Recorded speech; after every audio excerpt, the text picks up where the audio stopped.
thanks for doing this. First of all, I really appreciate it. I like I was just thinking there, like it must be lonely, like especially for someone who's always so engaged with like one team sports throughout, and then teaching, you're surrounded by people, and then CrossFit, you're surrounded by a community. So like it must be quite an isolating time having all that taken away at once. Like, Yeah, it definitely is. At the same time, like I do enjoy alone time. I do enjoy being at home. Like in terms of like the quarantine life, it's like my life away from those places is very much like quarantine. mm, Um, but I do like that stimulus that I get from, the kids and my gym friends and hockey. So it's definitely something that's missing. Um, but yeah, you just have to kind of roll with the punches at this point. Um, we've done a little bit of hockey practices, but we've had to cut our team down into like two groups a lot of times for practices. And they're only like 45-minute skates. So we're finding ways to work around some of the restrictions that are in place. But it's definitely not ideal, but it could be worse. We have yeah, FaceTime and other ways to kind of keep engaged. Like our CrossFit, we're constantly doing Zoom classes, or we've done Zoom bingos and yeah, uh, trivia nights and just kind of social nights. So it's yeah. just at least a way to have like a little social interactions with people. Yeah, we had there was lots of that quizzes and bingos and stuff in like back 12 months ago. Whereas I Yeah. think that the novelty has kind of worn off Oh now. yeah, Where for it's kind sure. of For sure. We'll do like certain holidays. Like we had like a Christmas one and I'm trying to think what other ones. Just different themes like on Zoom sometimes. But yeah, it's yeah. definitely it's dying a little bit. I've seen you share protein coffee cartons. I think I require more information on these, please. On the Bruce coffee. Yeah, what's the story with them? Yeah, so they're a local company here in Toronto, and they came to our gym a couple years ago, dropped off like a case of them.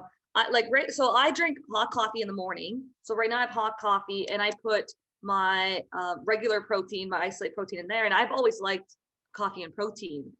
And um, then they came to the gym and they brought the cold brew, and I wasn't much of a cold brew like in general. I don't even really need coffee. I just like something warm sometimes in the Mm, morning in the winter. But yeah, so they have grass-fed protein inside their cold brew coffee, and you don't taste the protein at all. So it's just really been a smooth drink. I drink it literally every day. If I work out middle of the day, it's like my post-workout protein, and then I just usually mix that in with like an apple or a couple of like carbs that I'll have with it. But If yeah, it you tastes if really you good. put your protein in your coffee, like is it flavored protein that you put in your coffee? Yeah, so the one I have is creme brulee and or a coffee actually flavor. And I'll mix it in with hot water, like in a just like in a shaker bottle Yeah. first, and then I'll just pour that on top of my coffee. Because if you just put it in the coffee, I find it can like crumble a little Yeah, bit. that's what I was Doesn't thinking. Yeah. But if you actually just mix it prior, it tastes really good. It kind of tastes like a heavy cream. Hmm. So I don't put like too much water. You just kind of I'll put a scoop, a little bit of water, shake, and then dump it over. Yeah. I like hearing about guests' coffee memories. So, like, a place you were, or someone you were with, or, a coffee that you had. It doesn't have to be specific to the actual coffee, just more so where coffee was involved in a memory. Is there anything that stands out? Hmm. I've never been asked that question before. Yeah, it's a random one. I get given out to for asking that question by listeners sometimes, but I like it. Um, I just remember like university days. We had like these little cafes, and I would go to one called like Indie Coffee, and that's where like just me and my teammates every like weekends, like let's say Sunday mornings after we played two games, we always just like sat there. There was a little bit of like live music, and it just brings back good memories of school. Every time I go back to Madison, Wisconsin, I always go by that little coffee shop. So just kind of more like coffee shop souvenirs of good conversations with friends and Yeah. relaxing. Was it hard? Is it unusual for someone to go from Canada to university in America, Um, or is it commonplace? it's not as common. Like obviously, most Canadians I would assume would stay in Canada for school. But you know, there's a lot of good options in the States, especially Mm. like if you have a sports scholarship. We don't have as many like sports scholarships in Canada. Like it's not really something that we offer, or even financial aid scholarships and stuff like that. Um, Obviously, there's great Ivy League schools, and that can be very attractive to Canadians. For me, what drew me is like I wanted to play hockey there, Yeah. and then it was a good fit academically. Also, it was a really good school. But I'd say that most Canadians would stay here in Canada because we have really good universities here, Yeah. and it's much cheaper. One of the reasons why we don't go as much to the States is because it's so much more expensive for university. Like their tuition there is $30,000 to $50,000, Yeah. and ours might be 5,000. Yeah. You're Like talking it's about debt for life, basically, if you go. the student debts out of universities over there are like ridiculous. Yeah. And then so some of our population will go like either to college, which is more like hands-on and trades, Yeah. or Yeah. you can go to university. And university is more like uh, theories Yeah. and a little bit like bigger lectures and stuff like that. Colleges are typically smaller, but both are very good. In the States, they don't really have as much. Like they call universities colleges, and for us, there's like a distinct like there's a difference between going to college and going to university here. Yeah. So there's just differences there, but definitely in the price. Like I wouldn't have gone to the States unless I was getting a full scholarship because it was so expensive. Like I would be like, well, I could do my schooling in Canada. Like $50,000 less. And buy a house by the time you're finished. Yeah. Like, so for that, I think that's what keeps Canadians more Yeah. you know, in the country. Do you listen to a lot of podcasts? Hmm. What are your Yeah. go-to? Joe Rogan, Talking Elite Fitness. Just some of it's mostly some people's that are sharing on Instagram. Like they'll be like, listen to my podcast. And if I Oh know yeah. them, I'm going to swipe up and I'm going to take a listen to some of the podcasts there. Like that's what I mostly do is those ones versus a specific one that I listen to every day. It's just Yeah. kind of friends sharing, and I'm just kind of going on to whatever site that they gave me. I think that's the easiest way to just kind of follow up with some of my friends and what they're up to. I've read a few interviews that you gave and stuff. Like, is talking about yourself something that you're comfortable with, or is it something that like kind of just comes with the territory? Um, like I've had to do a lot of like interviews and stuff growing up just through all my sports. Yeah. So it's not something I'm like uncomfortable doing, but like I won't just like start the conversation and um it's just like if I'm asked a certain question about a certain sport or a background, I'll dive deep into it. Like I'm not comfortable with it. I'm definitely used to it. Yeah. It's not something I never like necessarily like bring up first in a conversation. But yeah, a lot of the podcasts that I've done have revolved obviously around my athletic career and different sports and stuff like that. Yeah. Your athletic career is like fucking outrageous. So like it defies logic. Like I was saying to my wife last night, I was like, geez, this girl has like 11 national championships in four different. First of all, I just said 11 national championships. And then Orla was like, whoa, that's really impressive. And I was like, yeah, in four different sports. And she was like, Jesus, what were the sports? Were they all like similar? And I was like, no, I'm struggling to find a common link between the sports. Like, There were different seasons. Yeah, yeah, it's crazy. Like I always had like the one individual sport that was all year round. yeah, So when I was really young, it was gymnastics. Then it switched to Taekwondo. I would train Taekwondo all year round, which is another individual sport. And now it became CrossFit. CrossFit, we do it all year round. yeah, I do it anyways. And then I had my seasonal sports with hockey, which was typically from the end of the summer, but like our season would start in September or even October, all the way until March. And then when hockey ended, it was soccer season starting. So I didn't touch my skates at all in the summer. Yeah. I did some hockey camps growing up here and there. It'd be like maybe a week, but it was mostly just to get on the ice. Like I wasn't consistently playing hockey or soccer like all year long. Yeah. And like my soccer team that I played on, they would do indoor soccer. And I'd be like, no, I'll see you guys in the spring. Played hockey. And like, yeah, I didn't feel like I missed a beat. Yeah. Just took me like a couple practices to kind of get the touches back. But Yeah. I always like maintain my fitness through my individual sport and had fun playing my team sports. Like I enjoyed the break. I enjoyed meeting with new people like that. Like, yeah, season ends. You're just waiting to like see your new team. Like Mm. that was fun for me. Did you ever cop any shit for not playing soccer, throughout? Like, did your coaches ever like not appreciate the fact that you just moved to a different sport and then came back? Um, no, they understood. They're pretty good at understanding. And a lot of times I had to travel about an hour to even get to that team. So because we're like my hometown, at a certain age, there wasn't a team that really, I guess, was going in the direction that I wanted to in terms of like was competitive and was going to Mm. get seen for universities and stuff like that. So I ended up going to a team that was like an hour away. And that's a lot of driving for my parents, Yeah. especially when you're like 15, 16. You're just getting your driver's license soon. So sometimes like they even understood if I didn't go to a certain practice a week. But I think that comes with certain skills. They I were assume accepting as long as I showed up to the tournaments and the game. I assume if They your knew it was, parents were like driving you around and stuff, I assume sport is something that was like instilled from an early age then as a oh my value, God, like. yeah. Yeah. Yeah, like and the crazy thing is I watch my parents now, like with my nephews and nieces, and I understand why like I was very involved in sports and like he's always like throwing a ball, making like catching and my dad was very athletic, my mom not so much, but they love sports. Like they love watching sports. Like I would watch Sports Center with my dad every morning and um we all like there's 5 girls in my family and we were all playing like soccer on different teams. We all tried hockey at least.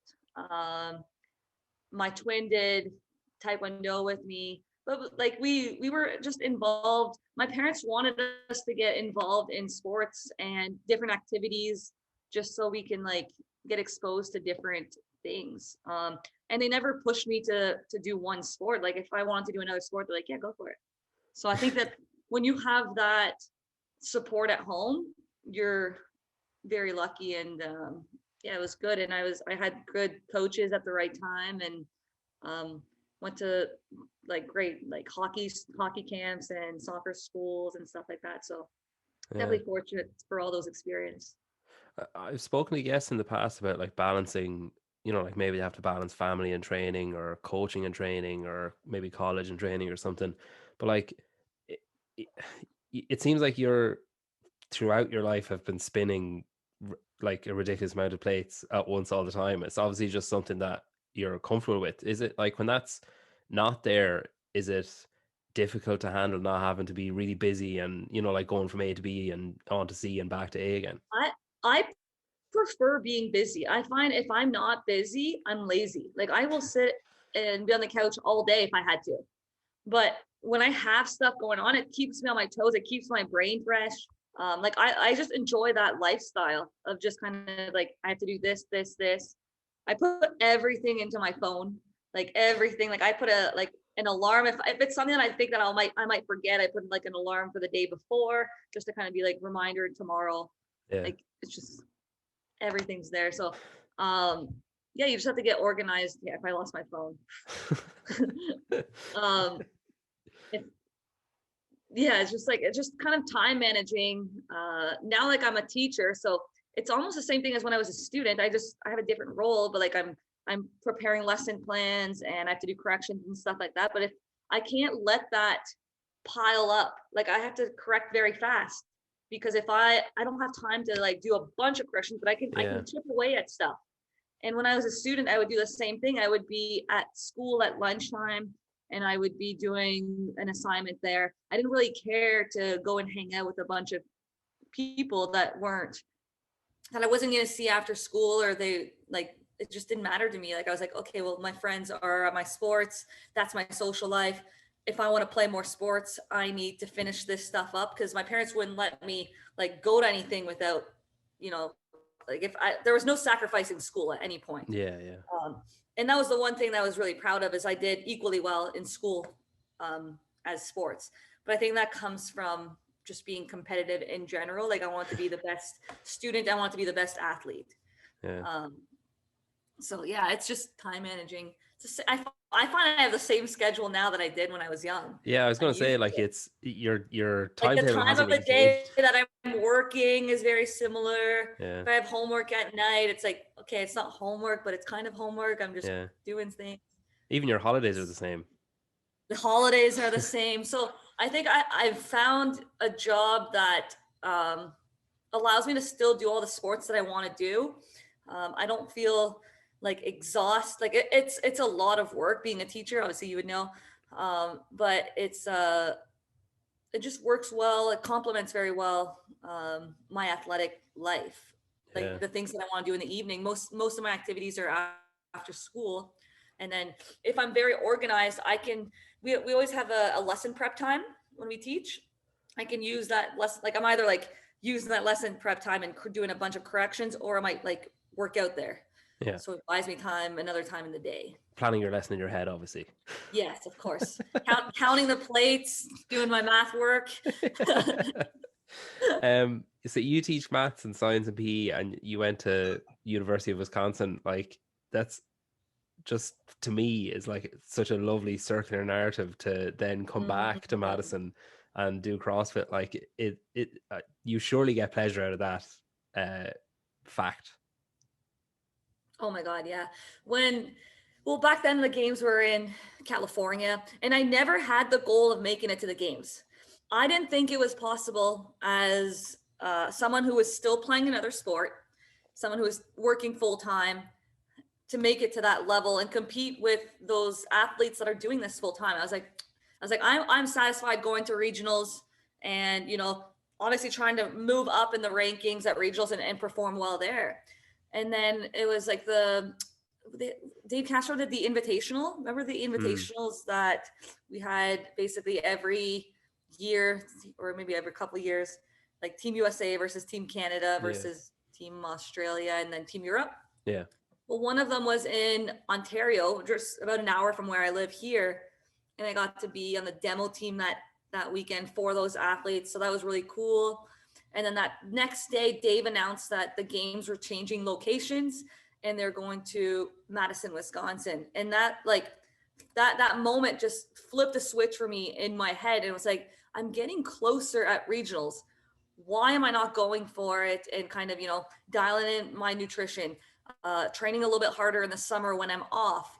And it just flipped something in my head that I was like, okay, they're in Madison for the next 3 years. At that point, they were in there for the next 3 years. Now they've extended the contract, but I was like, I can make it there by year 3 if I just kind of, keep chipping away at it. And sure enough, like that same year, I was like 10th at regionals. Then it was 6th at regionals. I was like one spot out. And mm, then it was like finally by that 3rd year, it finally happened. So it was like full circle going back to school where I went to in a different sport. I was like, that's really, really cool. yeah. Because that feels like home. Going back to Madison feels like going back to home. Yeah, no, it's cool. You mentioned 2018 there, so like you were ridiculously close. Like you missed out by like 6 points. Like when that happens, is there a quick turnaround there to like turning that, I suppose, sourness into motivation, or is there like do you have to kind of nearly grieve it and then move on, or how does it work? Like, I was definitely sad. Like, I had a very good year that year in 2018. Like, I came off 3rd in the Open worldwide. Like, it was like, oh, this girl could be going to the games for her first like time as a rookie. And then I went to regionals. There was one workout that had bench press, and like, I've bench pressed as a hockey player. Like, we bench press and squat, but I'm just not good at it. Like, I still am not good at it. It's not a good movement. And I took like almost a dead last place. And it's in 6 workouts, you can't take a dead last place. Like, it's hard to come back from. And I chipped away and got back into the competition, into the mix, but it just wasn't enough. mm, I felt that year I was ready, but at the same time, it was good for me not to, because it did motivate me for the following year. It was more just of it validated that I'm not crazy with my goals. Yeah. Like I had done well in the open. It was like, oh, did I do well because those were just really good workouts for me? Or did I do well because I'm getting close to that level? And then it was like, let's see how regionals goes. And then I was right there. I was like, no, like things are moving along exactly how they're supposed to. It's like a progression. You're not going to go from a certain place thing and all of a sudden move up a ridiculous amount. Like I was consistently moving up every year. Yeah. So I think it just motivated me that year. I continued to train in 2018 as if I had qualified for the games. Yeah. So like I had pretended in my head, I got the spot. I took like a week or two off after regionals and then trained for the games. Went to Madison. Like I was testing out the workouts there as much as I could. Obviously not the marathon row. I did not test that. You saw that on paper, like, yeah, I was assume like, I can do that. Now I'm good. But mentally I was like, I'm just gonna pretend that I'm going to the games, because it helped me deal with not having like a big dip into my season. Like I was like, I like having something to train for. Like I like having competitions like short term, because or else it's just like a long season. It's just hard to continue to get motivated. But yeah, no, I think that 2018 was good for me. As much as it was hard, it was motivating. You've had like top 10 finishes in Canada since 2016, which is like remarkable considering you only started in like 3 years before that. Is there a part of your life before CrossFit that you think had a perfect transfer over, or do you think it's like an accumulation of all the different things? Yeah, like when I first started in 2014, I was like 9th in the open in Canada East. But that point, there was only one division in the open. It was just RX, and the open was really light and lower skill. And I was able to like go pretty far. And then 2015 was the year where I didn't do as well, because they started adding a scale division, and then they inserted like handstand push-ups. And that was a big step in the open, because that was the first time that they had that movement. And that's the year that I dropped back a little bit more in the open, but consistently pretty well there. And I don't know if there's a certain sport that would prepare me best. I really think it's an accumulation of everything. Like I have a strong gymnastics background from when I was 3 to 9. Obviously not as long as most of the athletes, but it brought me still to have that foundation of body awareness, which I think is one of the best sports any kids should be doing. I think Taekwondo brought a lot of like mental aspects to training. Like there was a lot of like, I mean, I did anyways, I don't know if anyone else, like I did so much like visualization and like just imagery and stuff like that, and just preparing for like big moments. And I think just like the experience of every sport, like with hockey and soccer, like they're explosive movements and you're sprinting or you're skating fast. Like my aerobic and anaerobic work was touched like my entire career. So I think like when I began in 2014, like I was a rookie in CrossFit, but I had years of training under my belt. I just didn't do Olympic lifting. Like we didn't do Olympic lifting in hockey. Like we may have done hang power cleans, maybe a dumbbell snatch, but I had never done like a barbell snatch, overhead squats, split jerks, ring muscle ups. Like there was still a lot to learn, which is why I think it takes time to kind of get good at the sport. Like it doesn't happen within an instant. Like even gymnasts, like you're not doing ring muscle ups, but you still have the strength for it. Yeah.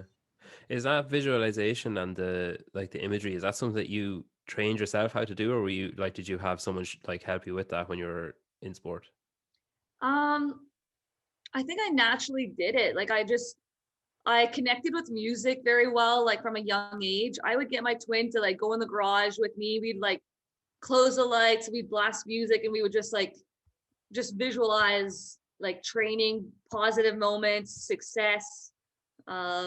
And then I'd always tell her like, come in, come to the garage. Like it was like the garage, like it's not even a big garage. We didn't even have like any equipment, but like that was like our space that we just like with blast music, kick I just target. imagine you standing like nose to nose No. in like But a it was crawl just like, space. I was like trying to like force her to like visualize stuff, and she liked it too, but Yeah. I don't think she was like at the same level competitively as I was. Um but I think my taekwondo coaches always talked about that. Not every student like necessarily did it, but I definitely took those words and practiced it. And even like when I had big moments for hockey, like I would be like sitting in the stands before the game, just like looking at the ice, and you're kind of seeing yourself skating, receiving a pass, scoring a goal, or setting up a goal. I think that it's something that it's hard to teach, but you just kind of have to keep practicing it. And I've been doing that since I was young. Like it's crazy to think my mentality at that young age was Yeah. so like, I was like 12 years old thinking like about like beating up these girls. Like I was just like crazy to think that was like my mentality. I was just so competitive. I still am so competitive, but Yeah. Well, it served you well.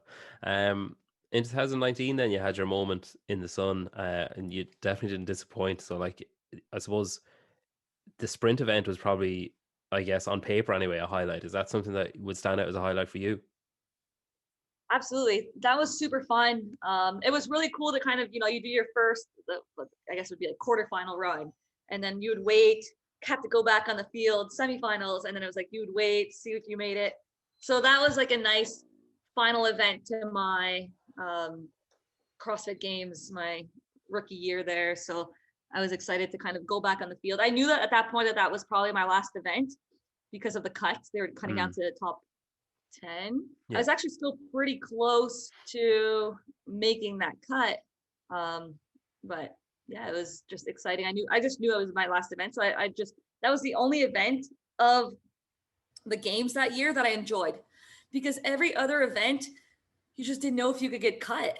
Like it was like, oh, like this could, like, you can't have a bad event. Like, cause Yeah. if you do, you're probably getting eliminated. But at that point, I knew that was my last event. So I enjoyed it, and I felt like no pressure. I mean, I put pressure because I know I can sprint, but like it was just like, A this shot to is nothing, my last basically. Like, event. yeah. Like this, there's nothing like that. There's no shockingness. Like this is it. Like enjoy your last event here at the games. Do what you can do. Versus the other 5 events that I had taken part, it was like who do I need to be? Like how many players? Like how many are moving on? Okay, like that was just constantly playing in your head, and it was stressful. You just couldn't enjoy the moment of your first CrossFit Games until that 6th event. So for me, that 6th event was special and fun. Do you think that'll feed into your competitive performances moving forward, like that attitude of just chuck it and see, as opposed to maybe worrying about where you'll place in an event, kind of? Yeah, it's easier said than done.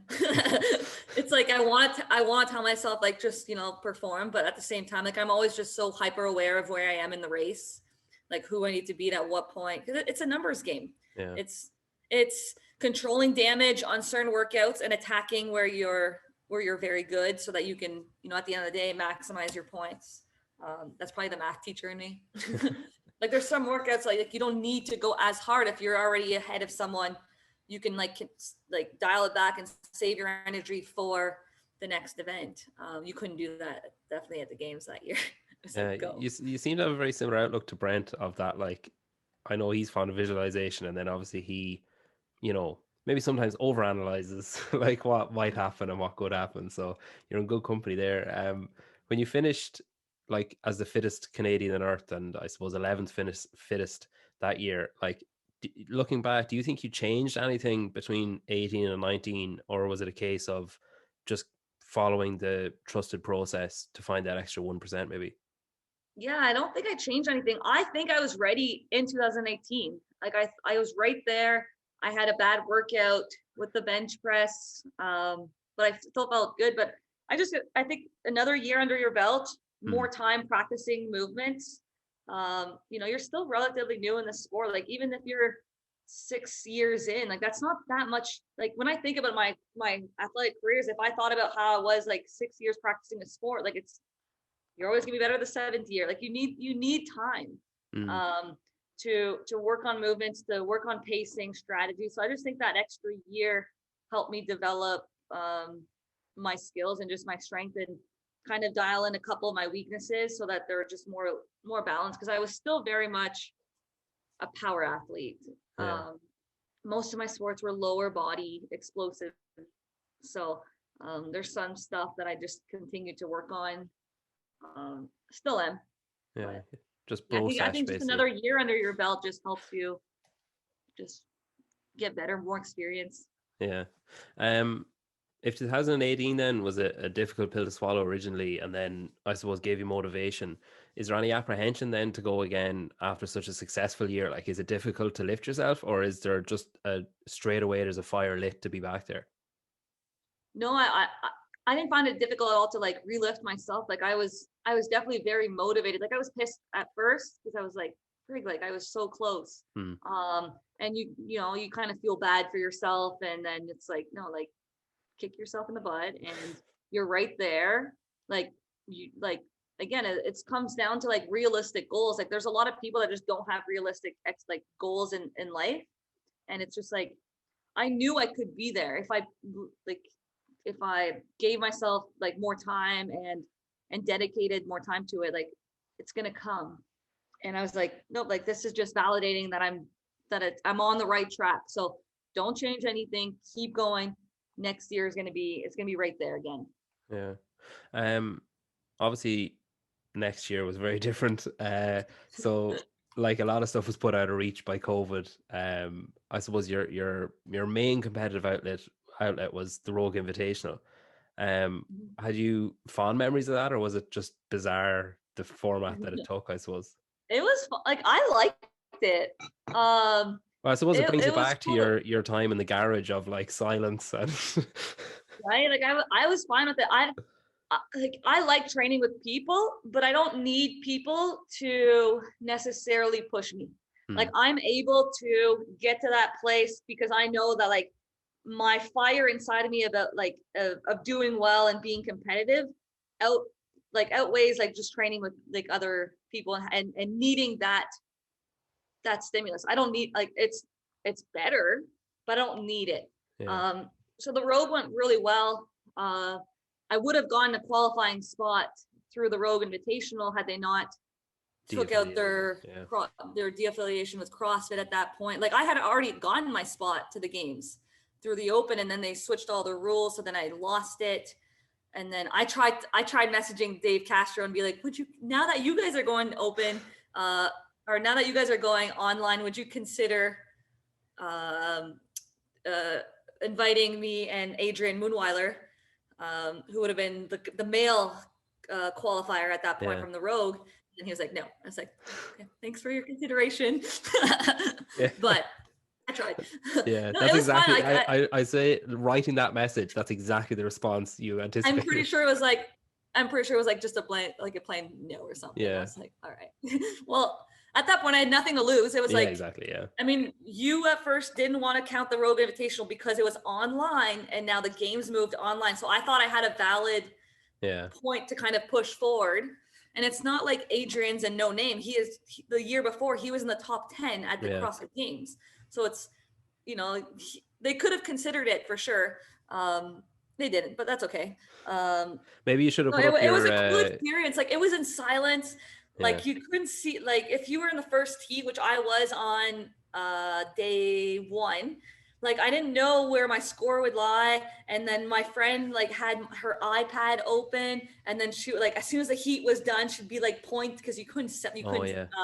you couldn't yell or coach or anything. She'd be like pointing like where I finished in the heat, and then it was like silent cheering. I don't know.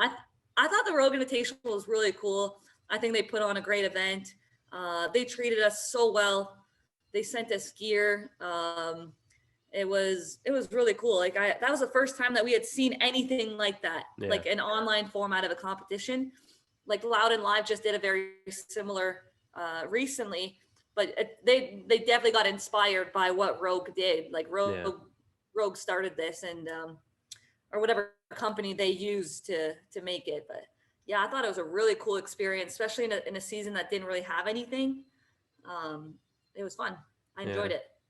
Maybe, That was my CrossFit Games for me. That was yeah, my, not because I had lost my spot, so I put everything into the Rogue Invitational, and I was very proud of my performance there. And again, it solidified where I was within those top girls, because I was like, was the year before a fluke mm, because of the eliminations, the way, like the order of the events could have led to my performance and my finish. So all these questions kind of go into your head, like, was I really a 12th place finisher, or where am I? And then when you do the Rogue Invitational and you're with those athletes, and you still perform very high.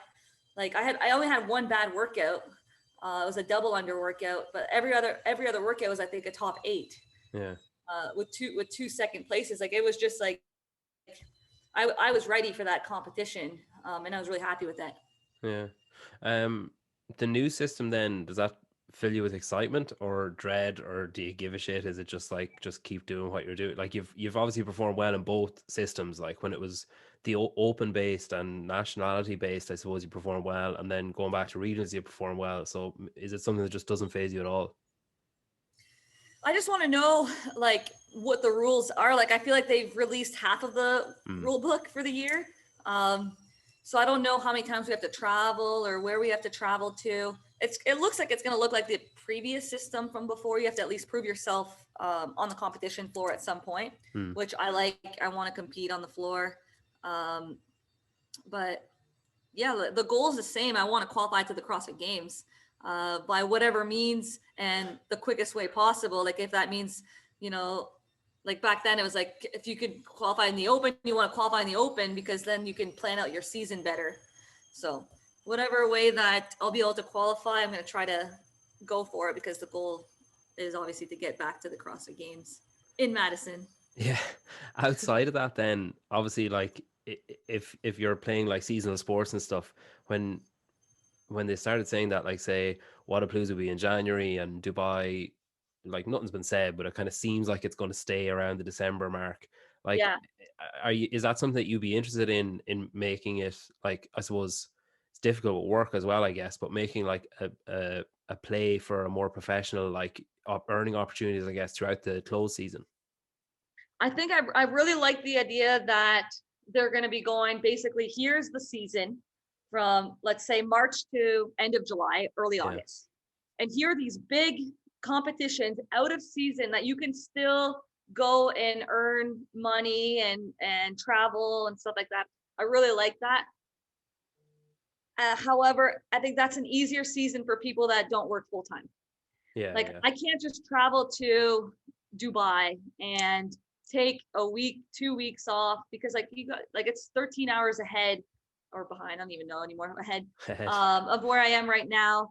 Uh, it's way hotter. Like you got to get acclimated and stuff like that. Like I, I've gone to so many competitions where I just get there like the Wednesday night, register the Thursday, compete, leave the Sunday prior even to podium ceremonies, because I'm working on the Monday. yeah. Someone who doesn't work full time can just go and take a trip out of it and compete. Um, I definitely think it's easier for people that are doing it full time, but I like the fact that they're going to put those big comps and they're not going to include them into the season and all of a sudden reduce their value or Yeah, their of what they can do.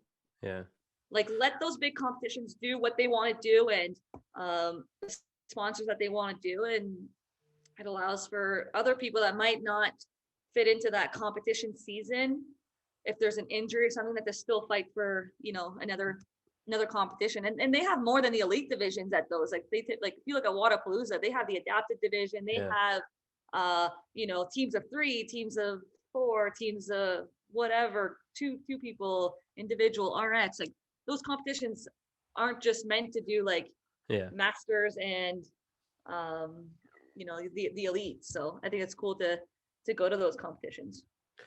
In the past, like something I've heard you praise is the for I've heard you praise CrossFit for is there equality in prize money, like the fairness in that. Is there anything else you think you'd like to see happen? um hmm. Yeah, like the equality part is absolutely great. You don't see that in a lot of sports. Like Yeah, I don't live it obviously with hockey.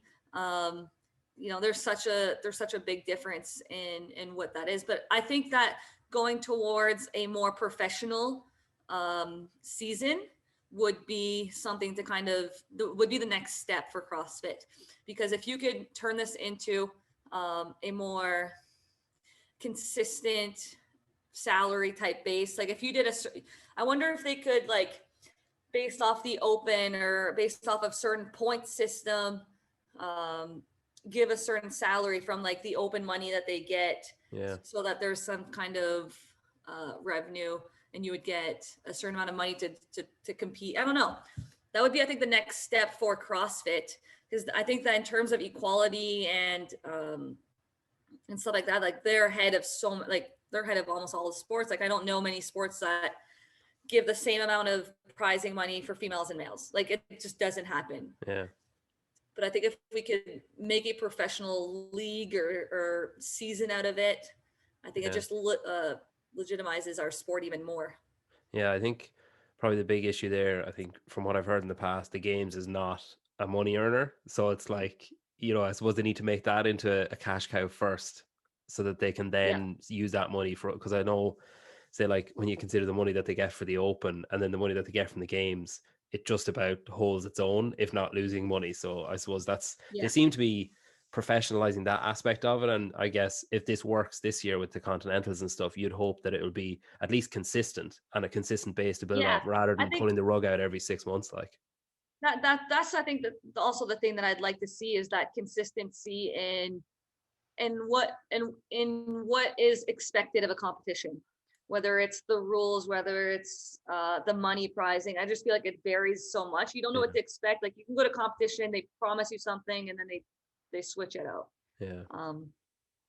So I guess we'll see if we can get to that point. But I think CrossFit does a great job in general with what they're being like, with what they're doing right now. Yeah. Yeah. Okay, well look, we'll finish with a quick fire. So these are mostly either or. So teach or compete. Compete. Favorite sport to watch. Football. Like soccer. No, American football. I like football. That's random. And yeah, it's weird. I would have thought I like like, football and basketball. I play so many sports. It's like I play hockey. I'm in the rink all the time. yeah, I yeah, that's like fair. watching something else, like Yeah, like all the sports I'm gonna say, like UFC, golf, soccer, or not soccer, UFC, golf, basketball, football. Like it's sports that I don't really play, so I yeah, yeah, enjoy watching yeah. It's like that. escapism or whatever. Mhm. Snatch or clean. Clean. Deadlift or Although squat. I'm starting to like snatch more. Like clean was like well ahead before, but snatch is getting there. Yeah. The thing I find about snatch is that the minutia just fucks it up so much. You can almost save it clean, like by you can just get away with it a bit more. Whereas a snatch is like if you make a mistake, forget about it, it's gone. Like Rest in peace. deadlift or squat. Deadlift. Cardio or strength. I like the feeling of cardio. I'm probably better at strength in general, but I just like the feeling of like sweating, and I like that. Yeah. Hockey or CrossFit. CrossFit. Right now, CrossFit. Team or individual sport. Individual. Thrusters or burpees. Individual in terms of like right now, but like I love team also. I don't know, that both. I can say both to that. They both have great aspect. I need the social part, but you still get the social part when you're competing individually. Like you're still part of a team that like supports you and that are working with you. So do you chat much to other athletes? Like say when you're at the games, was there much opportunity to chat to, like, do you gravitate towards say the other Canadians, or do you like, is it just whoever you happen to be standing beside? Yeah, I mean, it's just the ones that maybe I've competed more with. So like maybe from regionals that I might know better. But everyone's so in the zone a little bit, especially at the games last year with all the cuts and everything. I think people were a little bit more on edge than maybe prior years. Yeah. So I didn't get to meet as many, and we were so many athletes at that point. So we didn't get to kind of have maybe a a closer group that you just kind of take in the whole weekend with, and then you get to know more people. Yeah. But I was definitely more comfortable with the Canadians that I know better. Yeah. Thrusters or burpees? Burpees. God, that was quick. I love burpees. I like thrusters too, but it's going to be a light barbell. Yeah, Yeah, I assumed burpees was so quick because you hate thrusters, so it's admirable that you like both of possibly the worst Well, moves. no, I just like light thrusters. Like if it's a medium weight or heavy, no. Yeah. I love burpees. I'll do burpees any day. Yeah, that's fair. Well, listen, thanks a million for coming on.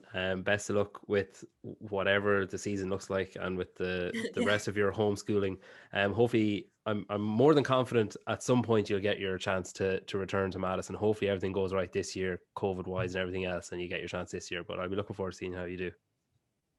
Thank you. Yeah, fingers crossed for everything to kind of work smoothly. I think they're working hard to get a season going, so Yeah. I hope we can compete. I hope we can compete on the floor at some point this year, because it's definitely it's not the same doing it in your I'll do it in my gym, but it's just you miss that competition floor. Yeah, hopefully, just hopefully.